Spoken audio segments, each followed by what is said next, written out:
Okay, hello everyone to another student interview. Today, I've got one of our more talented editors with us today. This is Ackrose. So Ackrose, tell everyone a little bit about who you are. Yo, hey guys, I'm Ackrose. I'm a video editor. I've been video editing since last 2 years. Um, I basically fuck. So, It's all good, bro. but yeah, things basically started. I basically do long form for YouTubers, obviously. Um, what how I came to know Danny was like I was really kind of struggling with my kind of client roster, or not even just client roster, but like just everyday things in my editing career. What basically kept happening was like I was in like kind of a loop where I was just getting shit clients probably. I was not working on long form videos. Like I was primarily doing VFX and stuff, which people usually like knew me in the space for. Like whoever hit me up, like, oh, hey man, can you just do this VFX? I'm like, no, this is not something I wanted. This is not something I signed up for or wished for. But that's when it kind of like I need to get help. I need somebody to help me. It like and that's where things really changed then. So I'm a video editor. I'm from India, and I'm 18 years old, and I've been editing for last 2 years, like basically selling my services to clients. Awesome. Yeah, Yep. I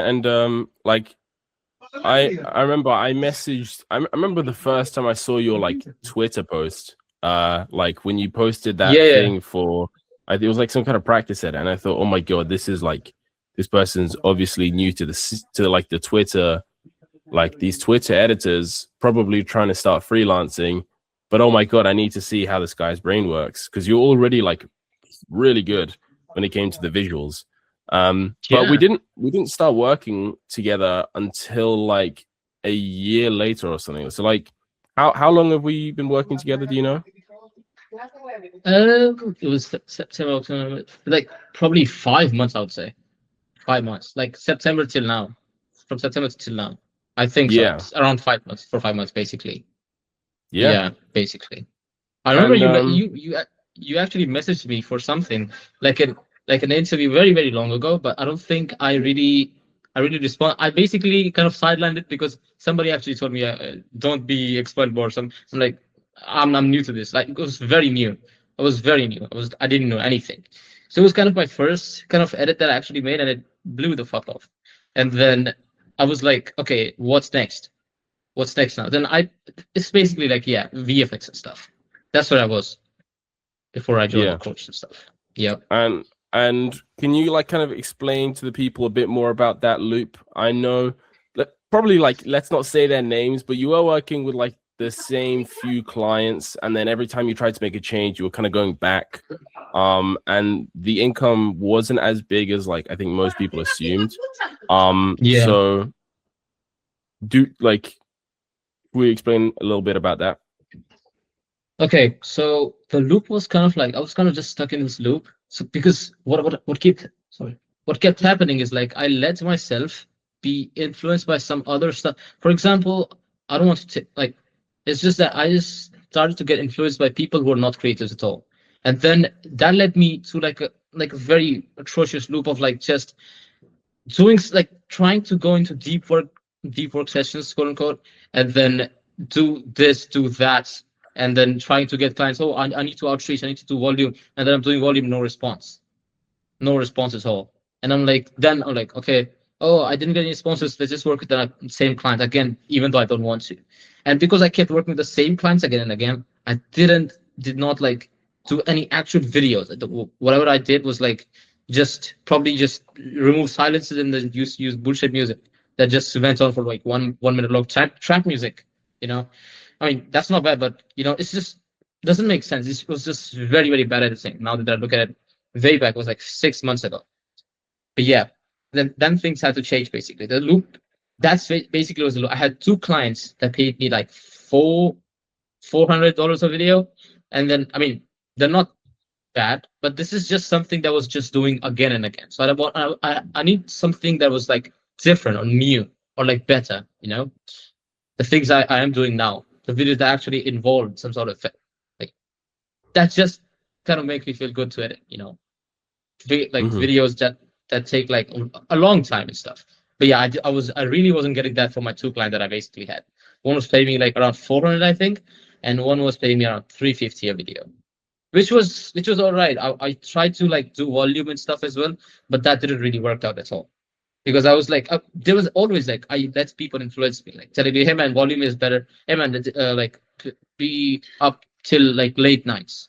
That's better, like And I was doing it for like I was kind of pushing myself to my limits, kind of like that, like just physically stressing me out, mentally stressing me out, not doing anything. Like it was, I felt like a robot basically. That was the whole thing. And I had zero social life. No, I didn't even talk to anybody. That's basically was it. Basically, I was known for VFX and nothing else. And I was kind of made, to be serious, I was like, kind of like a robot then, demon or I don't even, I don't even Yeah, know. But yeah, yeah, yeah. I remember that, and y- I was kind of surprised, to be honest. Granted, I'd only ever seen your VFX work, but um, yeah, I could kind of see why you were only doing like 400, 300. Like VFX aside, there were some problems with like story and understanding yeah, the foundations of story 100%. and the music as well. Like the music was also a big part of it, like you mentioned, going from like just the defaulting to trap music to kind of learning a bit more about music theory. Um, and yeah, a lot of people make that mistake as well, where they just kind of push themselves to the limits. They believe everyone when people are going to tell them like, nah, push yourself to the limits. Like you really got to work harder and harder. But what if you just kind of work smarter? So, Yeah, definitely. um, yeah, so there was a bunch of tactics like, work harder or niche, down or just stress yourself out, which is completely unnecessary, when Yeah. there's like higher leverage tasks that we could be doing. So, Yep. can you remember what like the first things that we changed, the first things that we did, the first few clients and the first few results that kind of happened, when we started working together? Yeah. So what happened is like before that, I used to have a mindset that's like, okay, I just need more clients. I need to do volume, as I told you guys. So I was like, I just need one or two more clients that pay me around same amount of money for the videos. After basically DMing him, he basically said, let's just make a rule now. You're not gonna charge like below 1K. And mind you, I did not charge below 1K, but you know because then I had kind of the mindset shift that okay, people do you really know me for the stuff I do? I need to do my storytelling better now, or just the basics. So what I figured was like I had people usually what they do is like they have their like basics clear, and then they build up to the VFX part, or they enhance their basics, and then also enhance their VFX skills. What the thing with me, the thing I've been consuming, like the how to edit sorts of stuff, was all surface stuff. It was nothing too niche would not be a right word, but like the thing that actually works. Like how editing, how does it work and stuff like that. Before, like because what I started from, like for editing was just making up stuff in After Effects. That's why how I got better in VFX. But I usually sidelined Premiere Pro or just stuff like that. I used to think, okay, cutting. I don't think this is not like a leverage point for people. People usually pay too much for VFX, but that's truly not the case, to be honest. So the few things that I had that we basically changed, storytelling is like one of the most, I would say. Anything, if an editor knows nothing, I would say just fucking study storytelling, or just study pacing. Just see the like how people consume stuff. Like I recently saw like a tweet from Mr. Beast. He was not Mr. Beast, but something in my Twitter feed. It was like Mr. Beast kind of has a team that basically studies you like his React channel.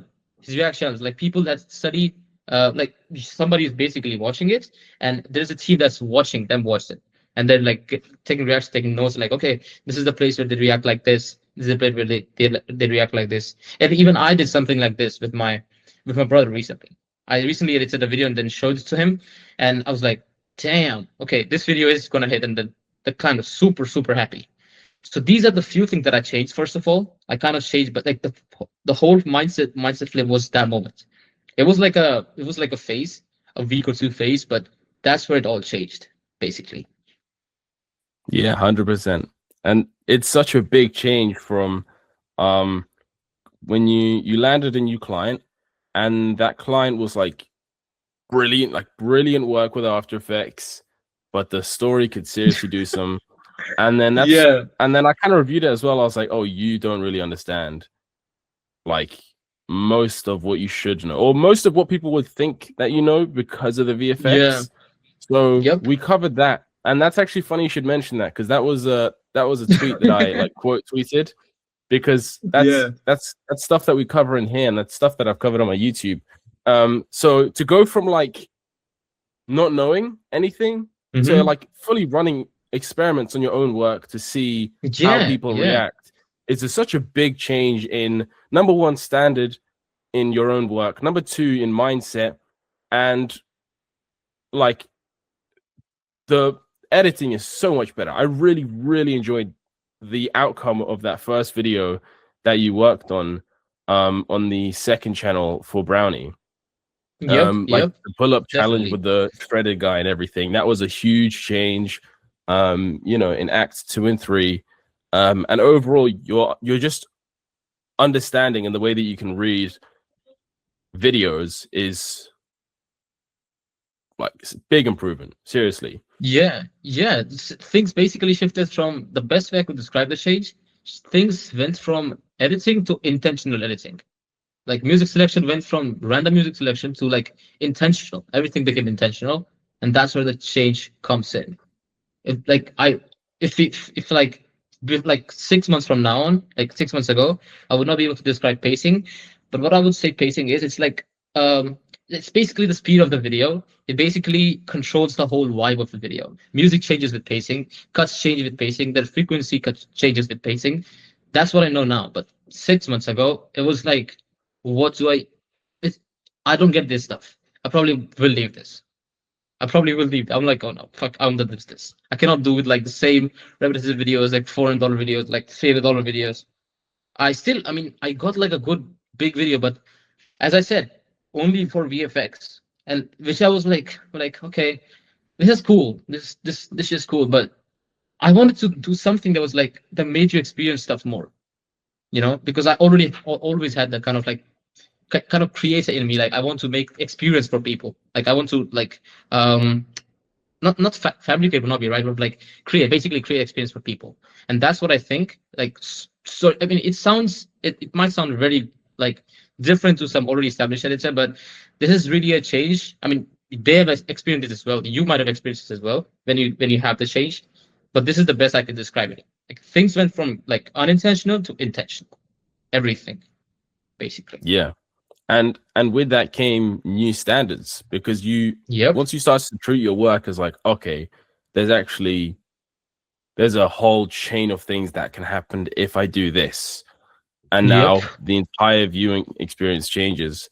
And from that, when your editing gets better, you went from, your prices changed as well, because you were talking about you had like $400-$300. Every now and then there would be like $1,000 for VFX, but now like Yeah. that's the baseline, you know. 100%. That's like the bare minimum. Don't talk to me if you're offering 1,000, because we gotta up those numbers. And now Yeah. now things have been more consistent. Like what are the prices been looking like recently? Like what are the kind of what are the new peaks? Now that it's no Okay. longer $1,000, like what's the new peak? So the new peaks for me, basically, this is a really funny story. Actually, what happened? What happened is like I got a client from YT Jobs. Mind you, I never trusted YT Jobs in my life. It was the first time, and I think the only client I got from YT Jobs, to be really honest. I basically outreached to him. I'm like, hey man, I think I'll be good for this job. I think I did not do the brownie video at that moment, like the second channel one. And then I'm like, okay, let's just give it a shot. Make it or break it. Let's just see what happens. Let's just give my first try on Wally Jobs. I landed him, and then he basically gives me he agrees on a 1.1.5K video. I'm like, cool, cool, cool. I'm like, let's just see. I never edited a very like long video. But this is actually true, by the way. Like I never have edited a long video before that moment. I'm gonna be really with you. Um, After that video was done, after a month, or after 2 months actually, I did like 3 videos for him by now, 1.5K, 2 or 3 videos. We basically always got on a call before a project. He's like, hey man, this is a video for you. And would 2.5K work for you? I didn't.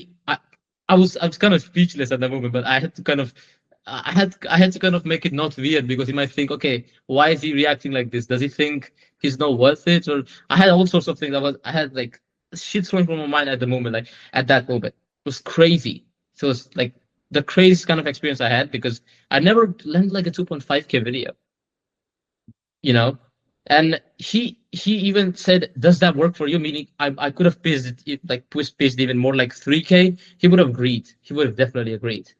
And that video, he paid. He's like, the footage is long for this video, so I will does 2.5K work for you? And I'm like, yeah, it does, it it does. And the footage actually didn't came like, it wasn't like, it was just fluff. The footage was literally fluff. And the video was supposed to be 25 minutes, he said, but it came out to be 18 minutes. And he's still like, I was like, oh, is he gonna ask me for like a refund? Like, hey man, please give me my money back. Like, you just fucking robbing me, man. But he did not. And after that video, I got a 3K video from him. And basically the same. I didn't ask for like a change in price. He's like, oh, does 3K work for you? Because I think because before that I was like, okay, can we do 2K for each video consistently? Except like if there are some exceptions, like if the footage is really long. He was like, okay, yeah. But the next call, he's like, let's can we does 3K work for this video? Because like I think this is a lot of footages, and it's really not fair for you to give you like a 2K for this video. So that was crazy peaks for me. So I went from 400 per project to a 3K video. And I think I can get more if I work on myself, because what in between, what happened was like something in me that didn't want to. It was some personal stuff. But now that I think I can even build on top of that, I can get more. It's not gonna Yeah, be lower, it's gonna be even more. Yeah. 100%. I have no doubt about Yep. it. Your standards have changed, and also the clientele that you work with definitely changed. You know, the guys that you're working with prior to all of this was like, what, they were like 400K, 500K. I remember the exact amounts, but now, you know, with also, you know, these guys are much bigger, and the inbounds as well, like the inbounds that you've gotten, the clients that you've landed, they're all like in the millions, tens of millions. Therefore the standard is up, the way that you treat your videos and then you treat your projects and the quality that you put in is much higher. Therefore the prices are much higher. So yeah, and you know, 3K, it's funny. I saw some discourse about people talking about how like 1K would be pretty impossible to do as an editor. And you know, you're at 3K now. Probably, I'm not even gonna lie, I reckon I can wake up to a message one day saying like, oh look, I hit 5K per video or something like that. I have no doubts that, you know, some point soon I'm gonna be seeing a message of like 4K or 5K or like, you know, 10K for a video. Kind of like you know, kind of like we did with Carter. Because dude, you're very talented and your clients describe you as the best in the world. Hell, I fucking met 2 of your clients in America. And no joke, I'm not even saying this for the video. Like I'll put some pictures up. I spoke to them and I was like, do you know Crost? And they're like, oh yeah. Do you know him? And I'm like, yeah. Like, is he not like one of the best guys you've ever worked with? I want to see what their reactions would be. You know, just in case there was like something that you could work on, I could report it back to you, and perhaps we could work on that a bit. Not at all. Like Timmy was like, Yeah. oh my god, he's the great. I don't know what I would do without him. And then I spoke to Dantic, and he was like, oh my god, I wish I could like. He was like, I wish there was more work I could give Ackrose, but we're just so stuck on filming. But I swear to God, like I really want to make sure he's available for the videos that I give him. And I was like, oh my god, service delivery on fucking top. Like, you genuinely, you can't buy this level of goodwill. You know, the clients were loving it. Like, you know, current clients fighting over keeping you because you legitimately have seriously you just changed your entire perspective of like how you approach the videos. You know, serious. This really is like like best editors in the world. Kind Yeah. of treatment towards your videos, which I love, and you know, as we can see, your clients love it as well. Yep. So yeah, and like I mean, obviously it wasn't always kind of like that, I'd imagine. I mean, No. perhaps it was, but there were like perhaps there were some kind of challenges. Like, can you tell the viewers what were the main challenges that you were kind of facing before you worked with us? And like, is there anything that you feel like the viewers could perhaps relate to? 100%. Viewers relate to the fact that they don't know nothing what to do. They're always like, let's say some people are like 5 editors in a VC. They're like, man, I'm editing this video. I don't know what to do here. Do you think you can take a look at this? What kind of VFX I can make for this? I mean, VFX was not really a very big problem for me. I still learned some stuff, like like significant stuff in this program, but it was mainly like stuff like, oh, do you think this music works? I'm not really able to like pick a correct amount of music, but who's gonna tell them? It's like you can search for 50 like 24 hours, you're not gonna find perfect music. There's a way you put them, there's a time you put them in, there's a time you remove that off, like cut that off. There's gonna be times that you're gonna use like a 1 minute, like a track that is gonna be 1 minute long, but there's gonna be just segments to it that you can reuse in a video, like different times at different time points.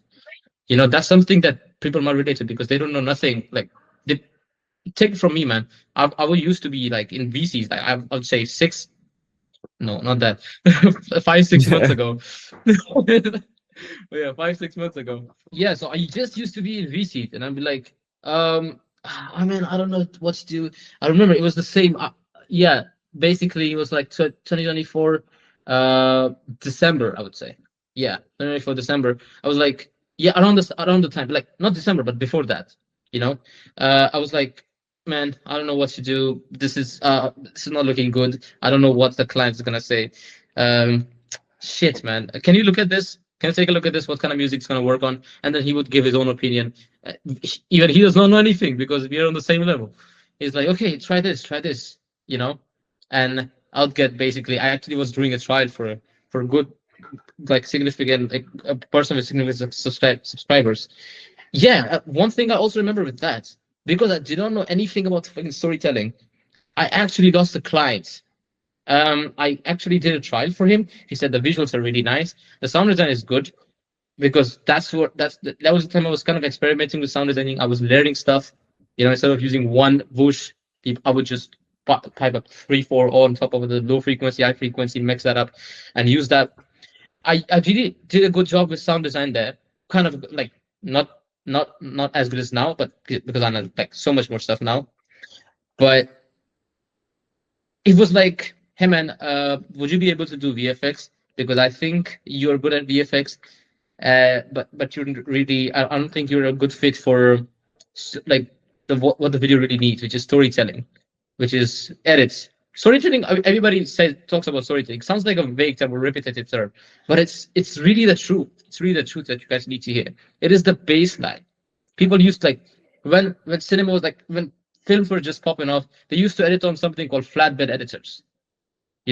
Story was the main part. You cannot forget that. That was one of my main challenges that I had to fix, probably. Best I could say. And storytelling covers everything. Pacing is inside storytelling. Editing is basically storytelling. Music is storytelling. Basically, every video is storytelling because you're talking to people, telling, hey man, this is what happened. I went to this place, but not literally saying that. Using cuts, using different sorts of cuts, using block proximity, using sound design techniques, using retention techniques in YouTube. All sorts of stuff.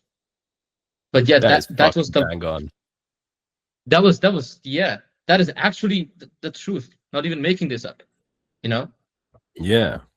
And I'm so fucking glad you picked that up, because the no, yeah, I don't even know how to describe it. That's bang on. And I think that's the perfect example I could give to people who who kind of try to scale like mass outreach without their fundamentals and without their, like you said it perfectly. You were like storytelling is the baseline. If you don't know that, you don't know anything. And You don't know anything. storytelling, and that's why nothing was kind of working out for you. And now it's like it's not even just like you went from like here to here, rather you went from like here to like here and beyond the screen. Yeah, you could say that 100%. Your way of approaching it is so much healthier. But I kind of cut you off. What was it you were gonna say? No, I was basically saying the same thing. You know, you cannot tell me if can you watch a video where Mr. Beast, like, can you watch a let's just take a very good example, Michelle Curry. Can you take a Michelle Curry video, watch a Michelle Curry video while like just confusing storyline, nothing is going. You don't fucking understand what is happening, what she's going to do next. The sounds are not matching due to according to the because what happens is like when you click on a video, you give the ball to the creator. You give a ball like you were taking information. Let's just say you take the example as just like an information ball. Like you take information from it. It kind of sounds, I don't know how to explain it well. I'm gonna try my best, but take this ball and then give it to the creator in the video, just the video, just YouTube, the video you're watching. And now it's the video's responsibility to take care of your like the information it's gonna give you. And it needs to give you proper story. And the best thing, most important, keep this in mind. Clarity is the biggest, like clarity is the god in storytelling. You need to have clarity. You know, if you don't have clarity in the video, it can be it not always is the editor that editors should try their best to have clarity. But if for some reason they have lack of footage or something is not unclear due to the creator, it just doesn't work. So if you have like basically if you're working with somebody and they don't have you somehow in your backend, because if you're editing, you probably watch movies as well. So you see movies have clarity, and you won't like a movie that does not have clarity. You're like, I don't understand this movie's plot. I hate this web series because they probably just kept changing writers and stuff because this does not really feel that good because this does not have clarity. You know? Yeah. So you need to have clarity. So that was another problem. I did not have clarity in my videos. It was just something going on. God knows what is something going on. Something's going on. Yeah. I don't know. You connected all the dots there, and I like that you mentioned movies and clarity being the baseline, and then we can look into, you know, synchronicity with like emotion and context in storytelling with all, you know, sound, visuals and story, or sorry, and I guess footage. I forgot what I actually call it. Structure. That's it. Structural editing. But because the Joker, the first one had everything, and that's why it was so good. And then they made a second Joker. It had no clarity. It had no direction. It didn't fucking go anywhere. It was like if a $200 editor worked on it, and it fucking tanked. Everyone hated it. It got like a 1 star because it lacked the very first thing. So if you just have clarity, you could probably like go from like $200 to like, you know, $600 or $500 simply just by making it make sense. It sounds like a simple task, but for some reason, a lot of people don't really know how to do that, which is why it's important that we learn these fundamentals, because without them, you can say bye-bye to scaling because it's not happening. Yeah, matter of fact, I would get the best example I could give you with for clarity. I got a 6 hours of footage, so a video I'm basically editing. It has like 21 sequences, each sequence is being like 2-3 minutes. I get not 21 sequences, actually 14 sequences. One covers like 7 stages of the story, but one sequence came out to be 5 minutes, but you won't guess the raw footage. Raw footage was like 6 hours. And it was fluff. It was fluff. It was nothing. It was fluff. I just cut down stuff. I'm like, yeah, no, this is not needed. This is not needed. This is basically solving something or something. Not needed. Not needed. And then it came out to be 1 hour of footage then. And then I'm like, okay. It then became like 20 minutes of footage, and that's when I cut it down to 5 minutes. And probably it's gonna get cut down more because the content is kind of something that not a lot of people have edited on YouTube. You know. Yeah. So people like it's simple, but you will probably I would say the best example I can give for like a web series, let's say, with no clarity is a series on Amazon Prime. I would say it's called The Dome. The concept is really nice. but they just flopped on clarity. It was writers' fault. It was probably producers' fault as well, but because they kept changing writers, it was like one season. It has like 7 seasons. One season is like, okay, one writer. Second season, second writer, and both don't know about each other. They're just doing random stuff. No clarity. You feel like you need to kill yourself after. Like it's really excruciating after if you watch this. It's really ass. It's Oh my god, ass. you get it. You know what the funniest thing is? Oh my god, I can tell there's gonna be like a couple of people who are listening to that part where you start talking about writers, you start talking about producers, and they're like, "What the hell is he talking about? Why should I care about producers or writers?" But it's true because you need to know, because most of the time when your client doesn't do his part, you are the writer. You are the one who Yep. controls the narrative weight. You are the person who decides how the video goes. And because they don't take that level of responsibility and they don't look at it that deeply, they're not going to get to that level.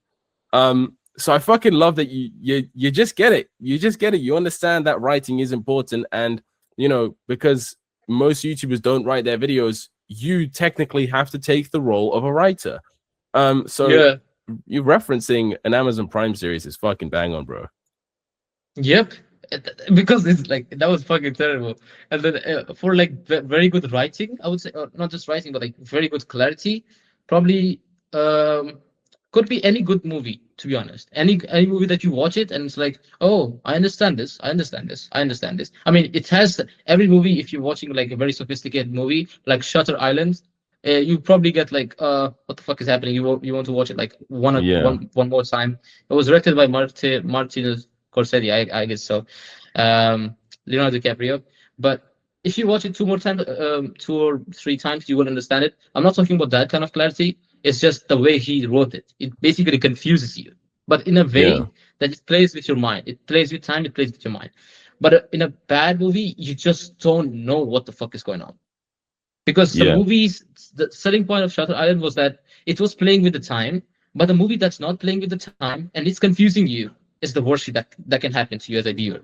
You just like don't know. You're like, I'm just, it's been a long day. Let's just watch a movie. You open a series and it's like something happens, a dome appears, and then next thing that happens is like it's stretching that shit like 4 seasons, and then fifth season, last season, something happens and everybody just goes, what? Everybody has dementia. Nobody knows what they're doing. How the fuck is it possible? Like, it actually annoys me. And one thing with me is like, if I start a series, that's why I don't want to start series much. Like, I started it and I was like, I cannot fit. Like, I need to finish it. So like, Yeah. let's just Yeah.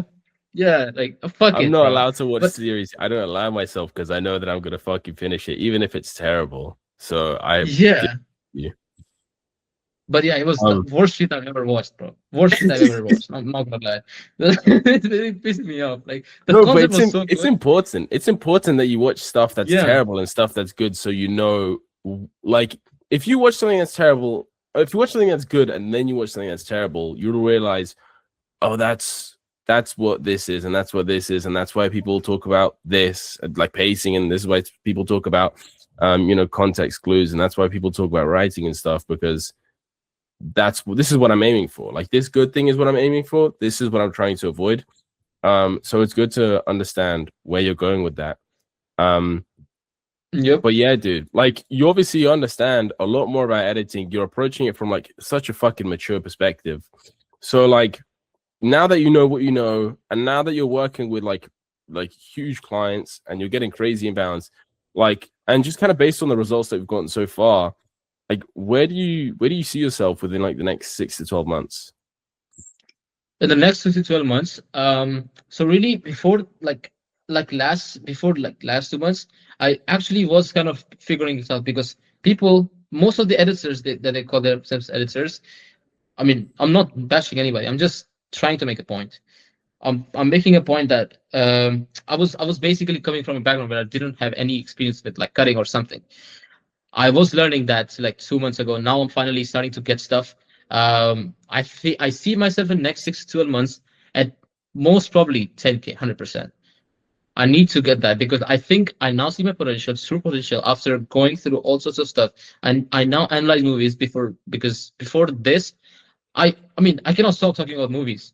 Let's just get example of like one thing I kind of learned from Oppenheimer was like how Nolan used like a lot of just close-ups, you know, when it was about to go off, when they were about to test the bomb, and it was like everything that small moments just stretched up to a long time, and it was like so epic because they phased on, like they focused on one thing, which was emotions, his emotions. He was just seeing something, with just music, and it was like really epic.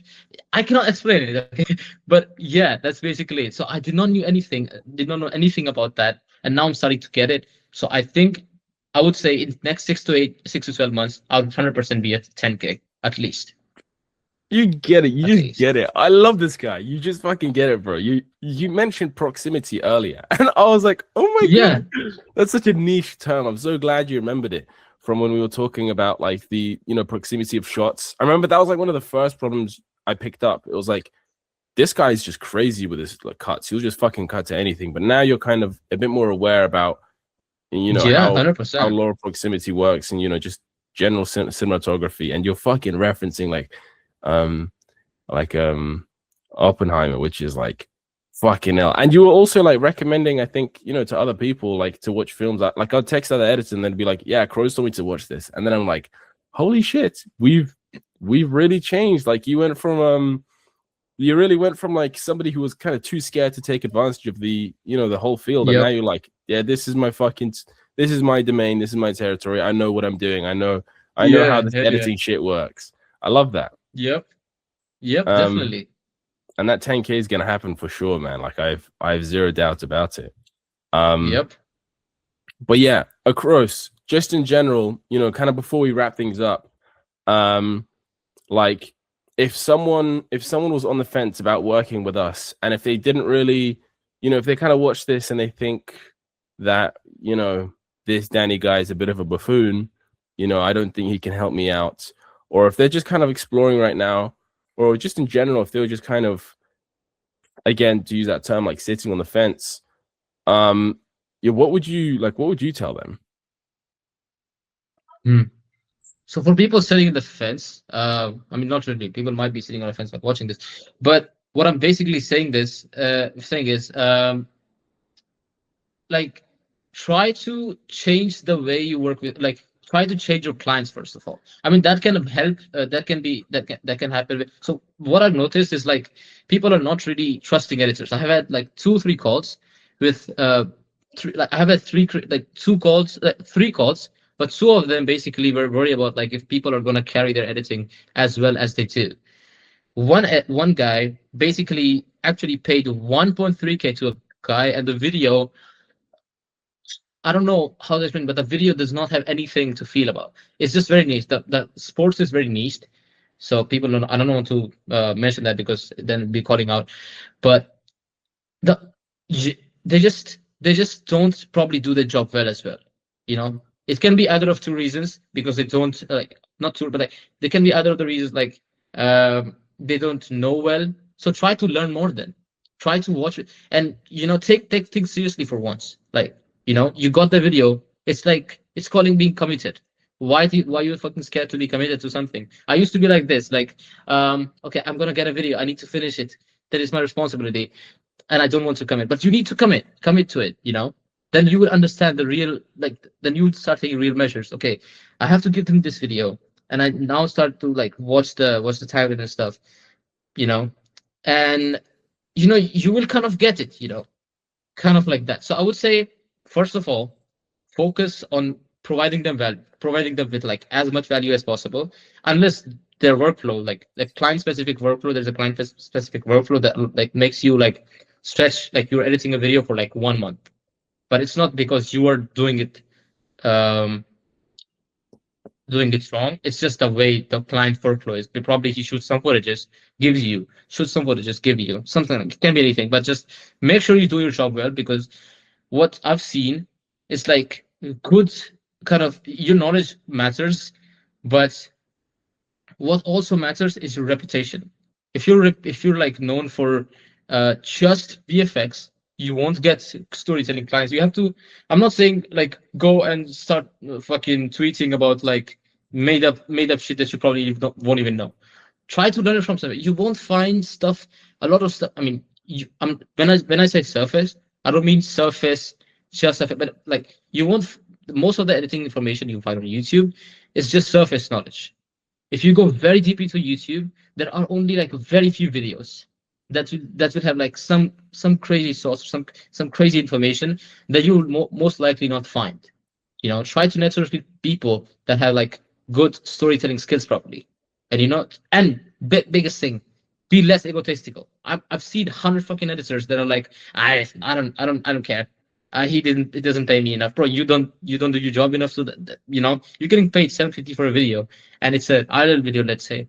You're not gonna give your best. What do you mean? Just try to give efforts once, and then see, like, it will come back to you. I'm telling you, because what keeps happening is like just like we are editors, clients are like client. It's clients for you, but they are like they're friends in themselves. Somebody knows somebody, and somebody then knows somebody, and they talk about you probably. I've had this. I have a call with a guy that is my client's friend, and he was talking to me, like they were both talking about the same video that I edited properly, and they were like, okay, fuck. So basically, they're friends too. So just do your job well, and then you will get recommended. Just be reliable, for fuck's sake, bro. Just be fucking reliable. Just do your job well. You will get people. You will get fucking people, and then learn in the way. People like. I mean, there's a certain point that you draw a line for revisions. Uh, not fuck ton of revisions. I'm doing something, and then you're like, can you change this? Can you change it? Just experimenting with revisions. But the guy who's giving you revisions, be like grateful that you're getting revisions, because like you're getting the knowledge while editing a video, so you're learning and learning at the same time. You can be working at a very big for a very big YouTuber, and you're getting revisions. So just try to take the common points from them. Like, why does he keep giving me revisions like that? Track it, train yourself on it. Like, you can fucking use GPT, or you can use some other. You can search in forums. You can search on Reddit. Reddit has a fuck ton of information on about. It can be any source, but you just have to be reliable, for fuck's sake. Please be reliable. You're definitely want to talk, considering like when I spoke to your clients, they only said the nicest of words, and you're always getting like the best inbounds. So there's obvious proof and concept there, and you're definitely delivering, and I can definitely see a huge transformation in attitude towards. So I love that. I love that you're also kind of pushing people to be better, because I know that you're quite tapped in. You speak to other editors, and they're like, they're asking for tips and advice, and it's just like, well, first of all, lock in. That's step one. And by locking in, I don't mean like just grind volume videos. That's not what I mean by locking in. You could do that, but then you could take the high leverage point, like the place with high leverage, which is making experience for people. If you just knit, it's like knitting a sweater. You're making it for someone to experience. It's gonna feel good, and then you're gonna do the same with videos. You're knitting each ties and everything. Makes people feel something. Do that, and you'll see the results. I'm telling you. Yeah, you got to see the bigger picture. I have a lot of conversations with editors where they look at pacing as a different thing, and they look at motion graphics as a different thing, but it's all really, they all do the same thing, and they're all leading to this big experience that you're creating for others. So dude, 100%.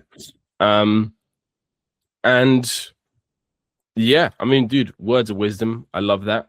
And for the viewers that are watching this, because first of all, they probably want to hear about, Ackrose and how he did everything and how he thinks of editing. Because a lot of people, you've got quite the following on Twitter, so I can imagine there's quite a few people who want to see how you think and how you approach your work. But there's also probably like a small amount of people, I would imagine, who are looking at this thinking, perhaps it could be on the results page, thinking, perhaps I should work with Danny. Maybe I can go through the same transformation in terms of not really thinking big enough to, kind of claiming the whole, claiming the whole video for yourself as it's your project, and you're really thinking bigger, you're really charging more, and you're thinking, well, perhaps Danny can take me through the same transformation, and they're considering booking a call. Like perhaps you could tell them something that'll help them to ease their mind, what was your experience like, and what would you tell them if they were going through that thought process? If you're going through a thought process like something similar to what he said, like should I like reach out to him?